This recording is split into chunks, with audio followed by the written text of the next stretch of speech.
perspective in case people are not sure about what is Gen X, Gen Y. So essentially veterans are, which are World War II time, the baby boomers are the one which are, Dr. Singh, it should have been 61 years, I said 62, he's 62 he said.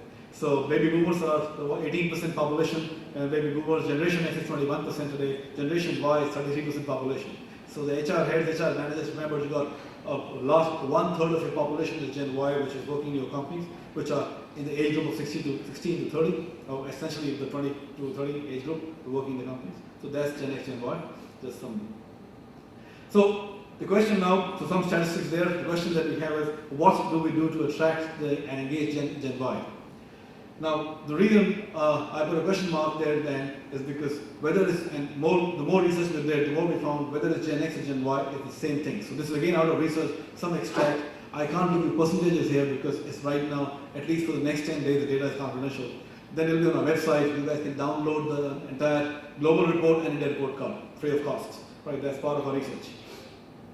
So the few things that came up were specifically with Gen Y was that increase their basic skills. The basic skills is about, strangely, it came up that at least when you have to train Gen Y, it's not just about the communication because they're very good, presentation, they're very good. It's about basic English because they're used to the SMS language, they're used to their shortcuts, so they're used to everything Google search. They are not just used to researching, reading books and so on and so forth. So when you are training as HR managers, and I'll talk a little more about that, we need to focus a little more on their basic skills training, including English, strangely. That's what it came out in the research. Then we were further talking about processes. The Gen Y typically want a little more reasoning behind the process. You can't say, well, do this. So if I say, well, why do you guys come ahead? No, why should we come ahead? What's the reason behind that? I'm okay where I am, right? So they want a why every time, right? Or a why not, right? It's not just the Gen Z, it's even the Gen Y. They're looking for answers. They're looking for reasons behind processes. Then we're talking about outcomes, so they are essentially focused on outcomes. So it's not about the process, it's not about overall vision. They're clearly very focused on what is the outcome. If I do this job, what do I get in return? Right? Now the difference in the degree of percentage is so low between Gen X and Gen Y, but I've still put because there is a 2% difference. But they're looking for a quick outcome. If I do this, what do I get in return? That's what Gen Y wants. Interestingly, Gen Y is looking for more work-life balance. This was a very interesting point. More work-life balance than Gen X is. Much more. Right? They want their weekends off. They want the flexible timings. They want to spend time with their girlfriends, parents, whatever, boyfriends, etc., etc. They want certainly more work-life, and they want companies to recognize that and give them programs, give them projects which help them work-life balance. Right? The difference. Theoretically coding, I can't again quote write it here, is almost as high as 17%. Right? Then about appraisals, there was again hardly a difference. I talked about that. They're looking for more frequent job performance appraisal and other feedback. The difference in Gen X and Gen Y is hardly any. It's pretty much same. Only one or two differences that came up, as I said, overall were work-life balance and the quick outcomes. That's about it. Rest were pretty, and the skills training. Rest were pretty same. There were just no differences in Gen X, in the needs of Gen X and the needs of Gen Y.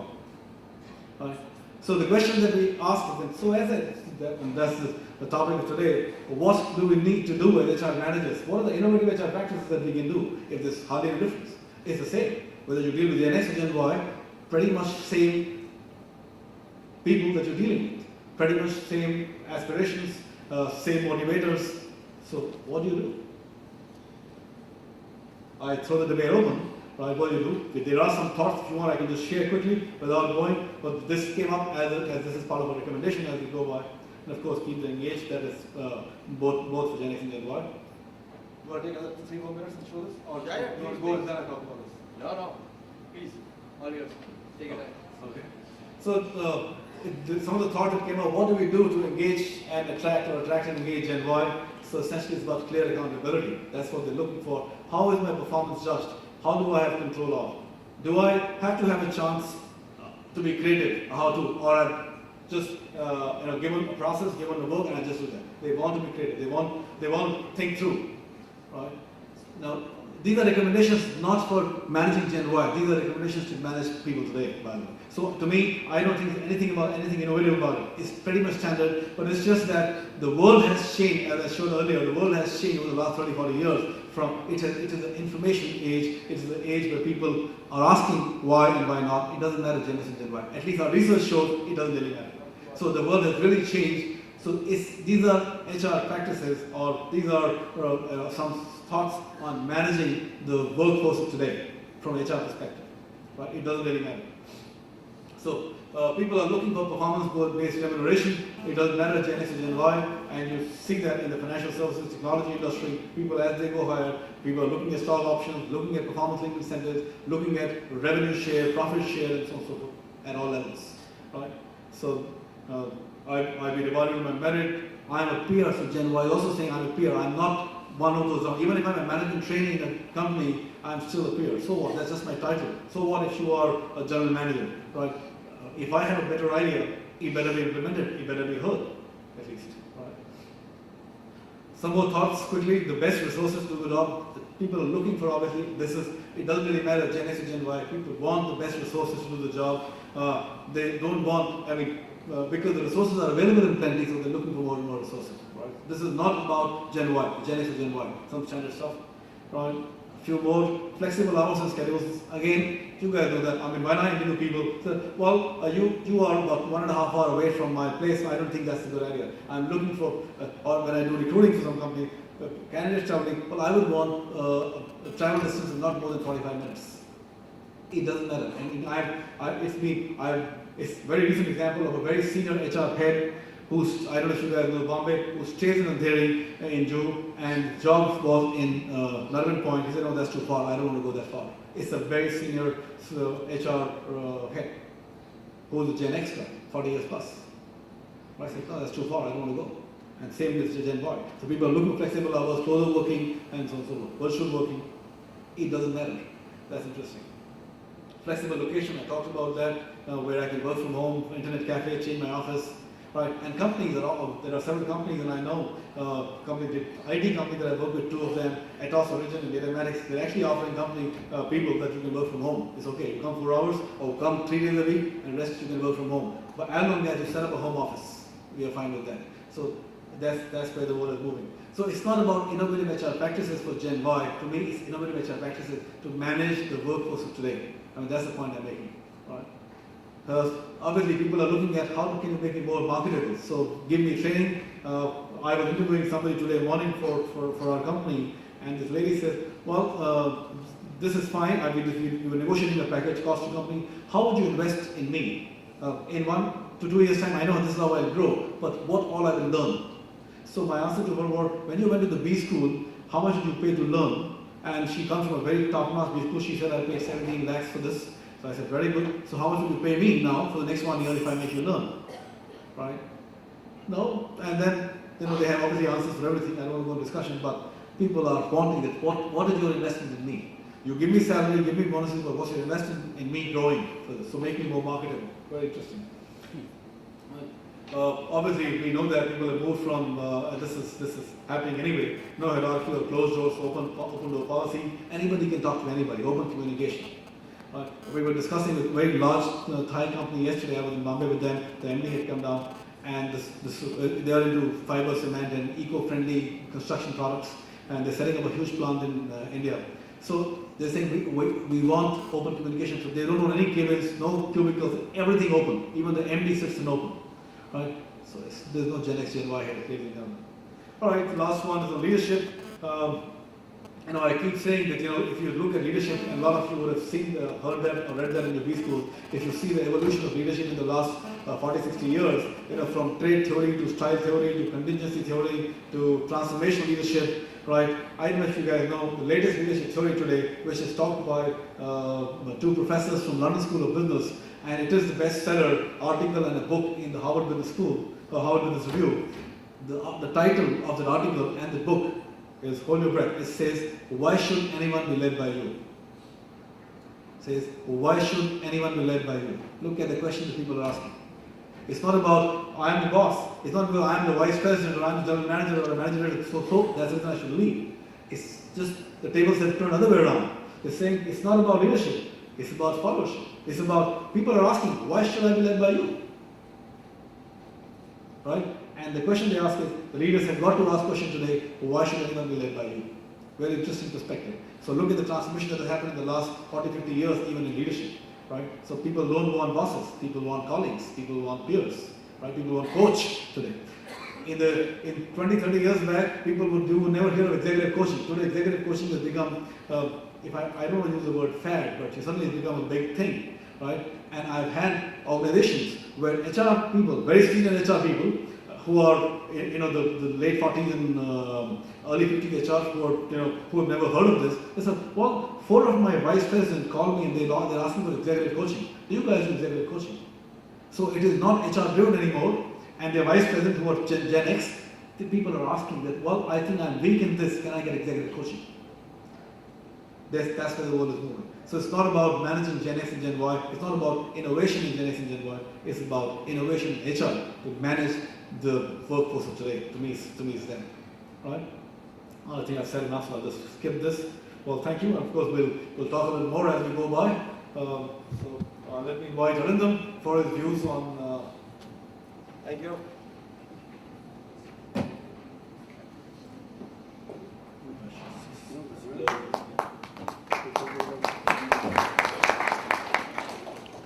We just do something with technology, still playing havoc.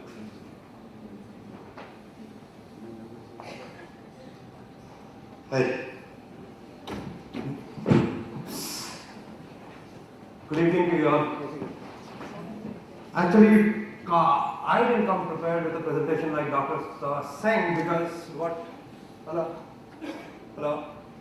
we thought it was a panel discussion. Anyway, I had jotted a few points like Dr. Singh, and I'll share that with you. Now, before we go into Gen X or Gen Y, where did this Gen X suddenly pop out of? Now, if you see, or go into the history, Douglas Copeland wrote a book in 1991 called Gen X, and that's where the term Gen X originated. Now, he wrote about a generation that was rather angry, disfranchised, arrogant society of people. Very different from what you see as Gen X of India today. Now, what you got to understand is most of the Gen X, Gen Y that we talk of are researched in US. So you got to dissociate out of that when you come back to India. But still it is very relevant for India. I'll come back to that. But before that, as Ashish was talking about Gen X or Gen Y, depending on the kind of research you're following, they will give you a time period for Gen X between 1968 to 77 or 68 and 65 to 1984, depending on who the researcher is, or Gen Y from 97 to 98 to 2004. Now, some might call it the 2000 and above generation, Z generation, others might call it millennium, but that's not important. What is important is, why is there so much of debate between Gen X and Gen Y? Now, we got to understand how generations behave.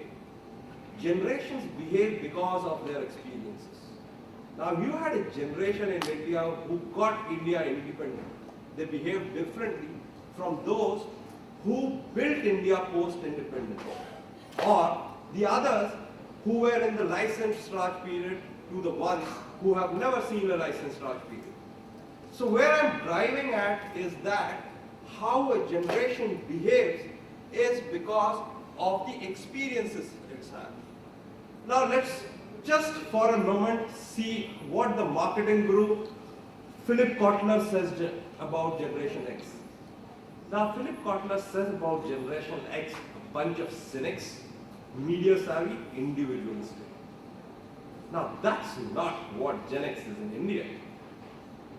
Now why is that generation in US categorized by none other than Philip Kotler like this? Because that generation in US experienced layoffs, divorce, recession, gas price rises, Watergate, Vietnam. Now that's not what Generation X in India was exposed to. Now you can't just take that research out of US and plonk and put it in India. It does not work.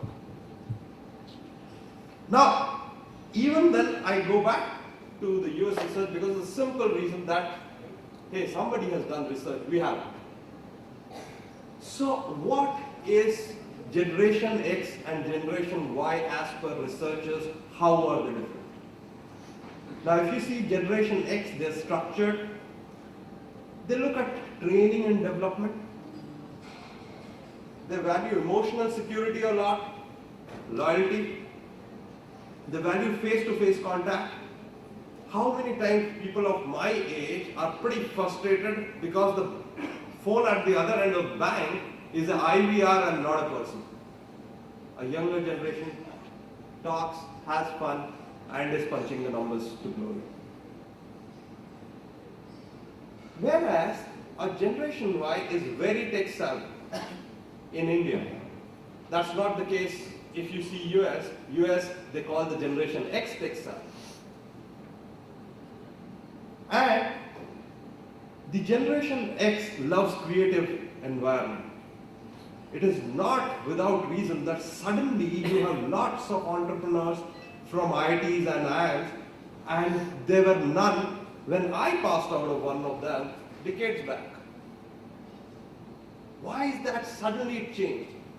Because this generation is more risk loving than our generation. I value security. I mean, the first thing my dad said, and Dr. Singh would know, is take a LIC when I joined my job a couple of decades back. How many of the kids do that today? I asked the generation who are my generation, do you stay sleepless night if you did not pay your credit card bill completely? Do you even see a wink of sleep lost with the Generation Y if they said, I'll settle next month, let it roll over? Now, those are the differences I was talking about, but why is it so important to India? It is important to India if you go back to the census and relate this. Census of 2001, 2010 is yet to come out, says 50% of our population is below the year 25 and 65% below the year 35. So that says that many number of people are in the Gen X and Gen Y who are in the workforce. So today, we don't have a homogeneous workforce. We never had, in fact. But this difference is stark. And why is it important that we talk about Gen X, Gen Y? That why can be answered by one research that IBM did. IBM did a research and said these generational differences can impact your recruiting, building teams, change management, motivation, maintenance, and most importantly, it affects your productivity. But I again agree with Dr. Singh that you can't just put these two categories and put them in two different baskets. Why? For that, I will go back and quote you a research by Gallup, which they did in year 2007 between Gen X and Gen Y. And they wanted to know what the people look at when they look at a new job. They found that the top three reasons, just like Ashish was saying, were same. They were interest in work, compensation, opportunity to grow. But Gallup also found that there were certain very clear differences. What were the differences? Generation Y wanted more creativity in the job. Generation Y wanted the work to be a fun place. Generation X did not give so much of importance to that.